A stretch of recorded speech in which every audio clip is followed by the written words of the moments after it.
أول ما تحس إن حد غالي عليك مغلطك وشايف إنك مقصر ولو 1%، انسحب بكل هدوء، حتى لو ده فيه ضرر ليك، حتى لو نتيجة الانسحاب ده إنك هتخسر كل شيء. بس اوعى تقبل إن حد يشوفك وحش ويقلل منك ومن عملك، وإنت كل نواياك خير وكل هدفك إنك تنول الرضا زي ما بيقولوا.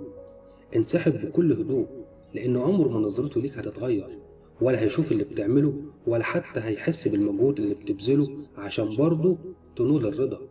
وهتفضل طول الوقت مقصر وفي حاجات كتير ناقصاك، وهتفضل تيجي على نفسك مرة واتنين وتلاتة وألف عشان بس تحاول تثبت قد ايه انت شخص كويس، قد ايه انت مش مقصر، قد ايه انك تستحق تتحب، وقد ايه انك تستحق تتشاف. ودي أسوأ مرحلة ممكن توصل لها، إن هدفك في الحياة يبقى بس إنك عايز تثبت إنك كويس. ممكن تسألني وتقولي طب ليه أنسحب؟ وليه دي هتكون أسوأ مرحلة؟ أنا هجاوبك ببساطة وأقولك لأنك هتتحول لضحية وهتعيش الدور ده.